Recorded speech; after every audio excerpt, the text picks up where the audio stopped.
유구한 역사 속 찬란한 문화유산을 간직하고 있는 곳, 예향 전남. 아름다운 산과 다도해의 풍광이 어우러지고 남도 고유의 정서인 의로움과 한을 담아 세계적인 문화유산을 창출했다.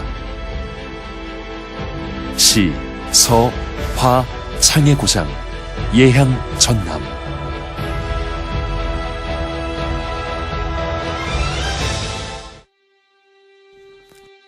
한양에서 멀리 떨어져 있다는 이유로 수많은 선비들이 유배됐던 땅 전남. 하지만 이곳의 유려한 자연과 남도 고유의 예술적 혼이 만나 남도 땅 곳곳에 위대한 흔적을 남겼다. 국문학사에 큰 획을 그은 전남 담양. 그곳엔 여전히 가사문학의 향기가 고스란히 남아있다. 조선 중기시인 송강 정철은 담양에서 남도의 자연을 찬양하며 수많은 시를 지었고, 조선시대 선비 양산보는 기묘사화 이후 고향인 담양으로 내려와 소세원을 조성했다. 그림자가 쉬고 있는 정자란 뜻의 시격정에서는 수많은 문인들이 자연을 벗삼아 시를 읊었던 곳으로 유명하다.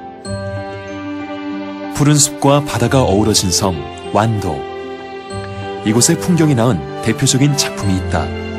바로 윤선도의 어부사시사이다.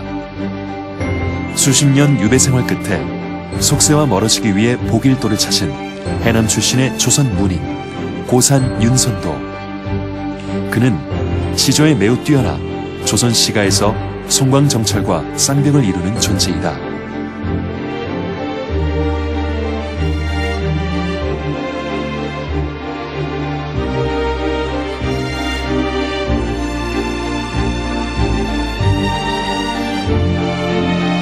이곳에서 조선의 마르코폴로라 불리우는 위대한 문인 금남 최부가 탄생했다.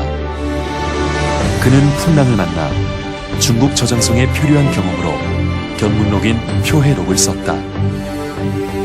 중국의 지리적 특징이나 생활상의 기술은 물론이고 당시 중국 문화의 체계 및 수차의 제작 이용법은 후일 충청도 지방에 가물돼 큰 도움을 주기도 했다.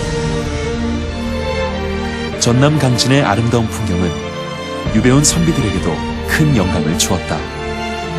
1801년 강진으로 유배온 조선 최고의 실학자 다산 정약용, 18년 동안 목민심서, 경세유표, 흠흠신서를 포함 500여 권의 서적을 편찬하여 조선 후기 실학을 집대성했을 뿐 아니라 시와 서예, 수묵화 등 다양한 분야에서 뛰어난 작품들을 남기기도 했다.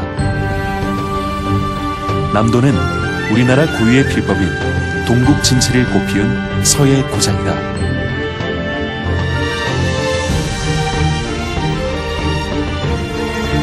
신지도에 유배되었던 원교 이광사의 동국진체는 남도 특유의 한과 풍류가 응축된 독특한 남도 서체이다. 한자로 쓰인 이곳 대흥사의 대웅보전 편액은 이광사가 쓴 동국진체의 대표작으로 꼽힌다. 선비의 혼이 고스란히 녹아들어있는 땅 전남. 그 고귀한 기운이 남도를 위대한 시서문학의 고장으로 만들었다. 첫 번째로 자연미를 구현한 작품들이 많답니다. 아시다시피 우리 한국 조선시대 시가문학의 대표적인 주제는 자연미의 구현입니다. 그런 점에서 남도의 작품이 가장 그러한 그 아름다움을 구현한 대표적인 작품들을 가지고 있고요. 또 둘째로는 음악성이 뛰어난 점입니다. 시가는 기본적으로 음악입니다. 이 노래문학으로서 음악성이 뛰어난 작품들이 우리 남도 시가에 위치해 있습니다. 또 마지막으로 들 수 있는 게 조선시대 사대부 사회에서 민중들의 삶과 언어에 대한 관심을 보여줬다는 점입니다. 한자에 비해 우리말에 대한 관심, 그리고 민중의 삶에 대한 관심이 남도 시가의 문학사적 가치를 보다 높게 해주었다, 이렇게 말할 수 있겠습니다. 바다 위에 뿌려진 보석 다도해. 경이로운 절경과 투명한 바다는 화가들의 감성을 자극하며 수많은 작품을 탄생시켰다.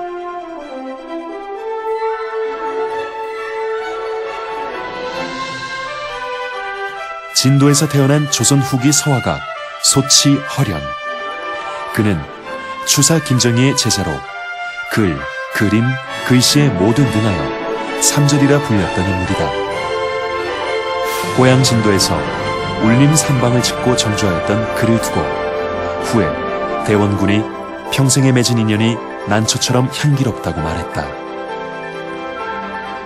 호남 남종화풍을 완성시킨 그의 대표 작품으로는 추강 만교도, 하경 산수도가 있으며 그는 특히 묵죽을 잘 그린 서화가로 기록되어 있다.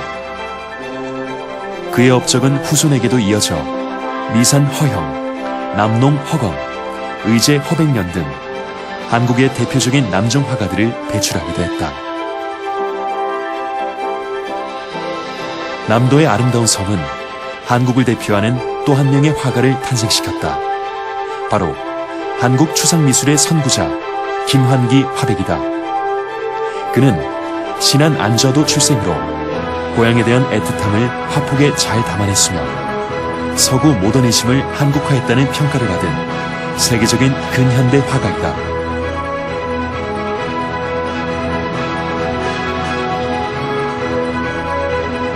전남 화순 출생의 화가 오지훈은 사실적 자연주의 기법을 이끈 한국의 대표적인 서양 화가이다.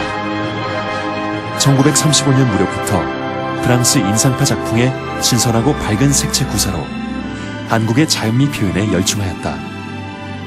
아울러 그는 색채미와 빛의 표현을 본질로 한 순수 회화론을 주창하기도 하였다.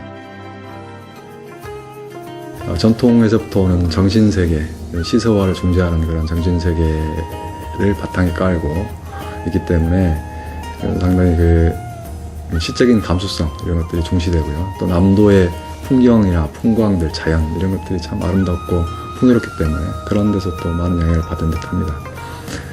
그래서 자연을 바라보는 관조적인 태도, 조금 깊이 있는 정신세계 이런 것들이 형성될 수 있었고 또 그런 바탕은 지금 또 많은 영향을 미치고 있습니다. 소리의 고장 전남, 반소리의 세계보, 동편제, 서편제, 중고제, 그중 두 줄기가 바로 전남에서 탄생했다. 동편제는 섬진강 전남 구례의 동쪽 지역 명창들에 의해 완성되어 구례, 남원, 순창, 곡성, 고창 등지에서 성행한 판소리를 말한다. 지리산과 섬진강이 천년 동안 내품은 숨결, 그 결대로 탄생한 음악이 동편제이다. 동편제의 기틀을 다스리는 바로 조선시대 명창 송만감. 판소리 5마당을 두루 잘하였고 특히 적벽가, 준행가, 신청가를 잘했던 그는 정교하고 치밀하게 소리를 냈던 명창이었다. 후에 박봉래, 박봉술, 배설행 등 수많은 명창들이 그의 소리를 계승하며 동편제의 맥을 잇고 있다. 한편 서편제는 조선 정조 무렵 8명창 중에 한 사람인 박유전의 법제를 이어받아 광주, 나주, 보성, 강진, 해남 등지에서 송행한 유파를 일컫는다. 서편지는 조금 소리가 여성스러운 소리, 좀 세밀하고 섬세하고 한맺힌 소리로 이어나간 것이 서편지의 소리의 특징이다. 반면에 동편지는 좀 웅장한 소리, 남성적인 소리로 웅장한 소리를 뿜어낸 것이 동편지의 특징이다. 이렇게 한국의 가장 남쪽에 자리한 땅 전남. 아름다운 풍광과 풍부한 예술 자원, 그리고 뛰어난 인재들의 예술 혼이 모여 지금의 예향 전남을 이루고 있다. 자랑스러운 우리 땅, 우리 유산, 남도. 그 속에 서려 있는 고귀한 시, 서, 화, 창의 유산을 앞으로도 계속 계승할 수 있도록 전남 도립도서관이 그 길을 함께 걸어간다.